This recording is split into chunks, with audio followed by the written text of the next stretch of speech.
Hello and welcome everyone, it is me, the lover, also known as the Power To Do List, back for you with another video that I've kind of teased in a community post since I wanted to go over my opinions on the new Morphtronic support we've got last year, back when we really initially got those cards and I kind of first reacted to those, and where my opinion stands on a lot of these nowadays, because for a couple of these it did change.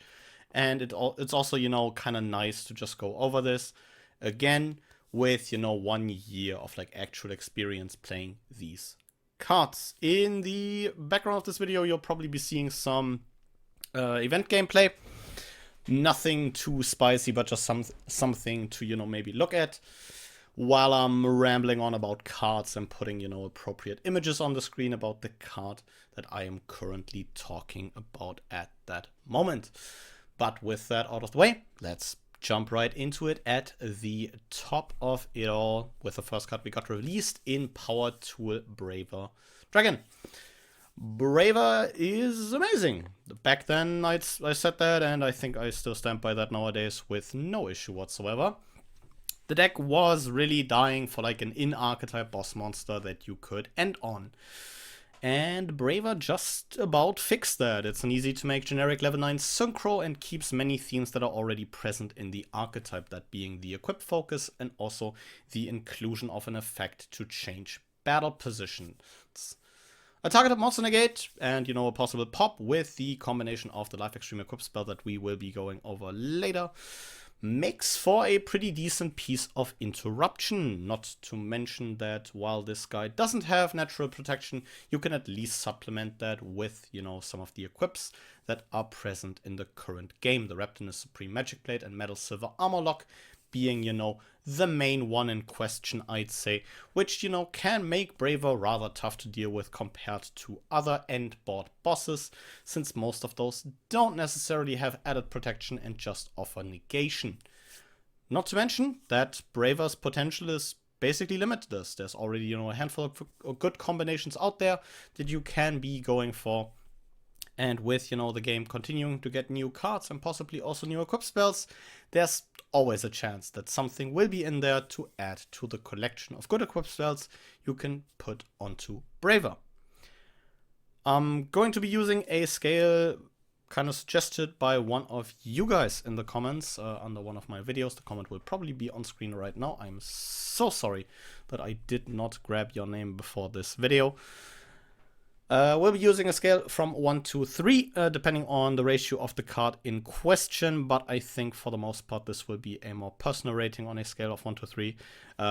Since Braver's an easy 3 out of 3, this guy is just absolutely amazing. If that ratio was reasonable, I'd run it, but you're probably running like 1, maybe 2, though I'd really kill for like a good consistent build that just like makes a Braver each turn and then, plays like a control to mid-range type of game. That'd be killer. But yeah, moving into the main deck with Morphtronic Telephone, which is a weird one. Initially did show, of course, a lot of promise, but nowadays it has gotten incredibly stale to go Telephone for Telephone, I'll tell you that.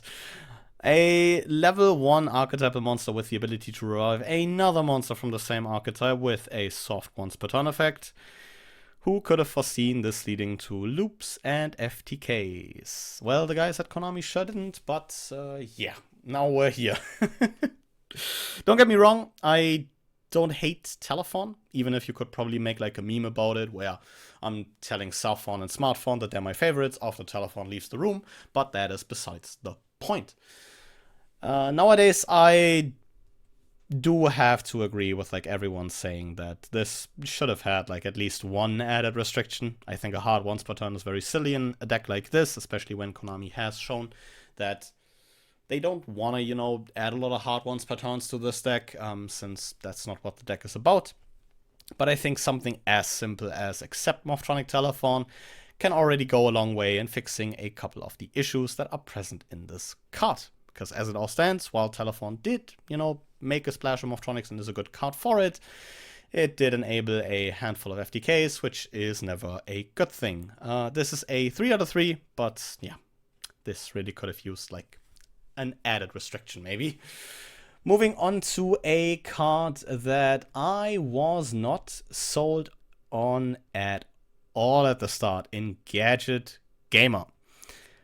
Yeah, it took me a while. After I read Gadget Hauler, it definitely took me a while to see the potential in this guy. And despite this guy being the deck's biggest choke point in the history of this deck, an archetypal Rescue Rabbit just always comes with that risk. You know, it's a massive choke point, but if it resolves, you're getting some amazing setup out of it, and Gadget Gamer does offer exactly that. Being a 1-card Power to Dragon is already absolutely amazing, but in addition to that, just the release of cards we've gotten over the last year, mainly Excess on Stardust Dragon, possibly also the unbanning of Ancient Fairy Dragon, has just raised the ceiling of what is possible with a laptop turned into a railgun by a ton. Which makes Gamer this deck's only good 1-card starter, but honestly, I don't mind that. It's an easy 3 out of 3. I just wish there was an in-archetype way to get to this guy. And with that, we move into the second extra deck monster on this list in Morphtronic, Earphone. It's good. I like this on release, not only for the very adorable art, but also because it's level 4 Earth Morphtronic Synchro. Meaning you can access it at any point to make Naturia Beast. And with Konami not putting the dog down last list when they hit Naturia, Naturia Beast still ends up being one of the deck's best end board pieces. But more on Earphone. I'm still convinced that this could have had like half as much text on it and still be just as playable. Like maybe even a vanilla and still playable. But luckily for us, this guy has an effect, and it's also a very good effect. Being a monster that can repeatedly equip itself onto one of your Synchro monsters is very nice when your boss monster needs constant stream of equips to keep its effect fueled. The double attacking is cute, the turning another monster into a tuner is also incredibly cute and can come up in some weird situations.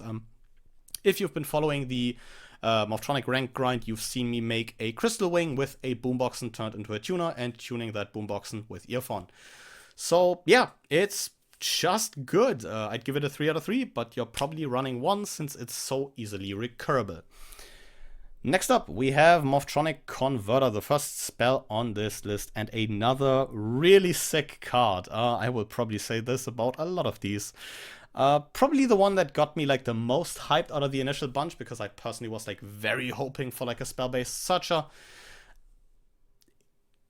It's not a spell-based searcher, but I think it's very close and has even some neat applications that a simple rotor wouldn't have, mainly also being an extender that summons a monster from hand. But the main use is of course the attack position effect, as with, you know, a lot of things in Morphtronics, since tagging out any Morphtronic that already had used its effect for a Cellphone and using that Cellphone to just summon back the Morphtronic you just stacked back on top of your deck to kind of reset a couple of the soft ones per turn clauses in this deck, is incredible. Not to mention that you can of course also just toolbox into a specific name or level if you need one for a synchro play or, you know, just further extension. Overall, a card I think is still really good, maybe a bit limited due to the hard ones per turn clause, which makes it a bit awkward in, you know, builds that look to draw like 10 cards off of like a Hyper Librarian, but it's still an incredible inclusion nonetheless. Personally, a 3 out of 3, but your ratio is probably more towards a 2 out of 3.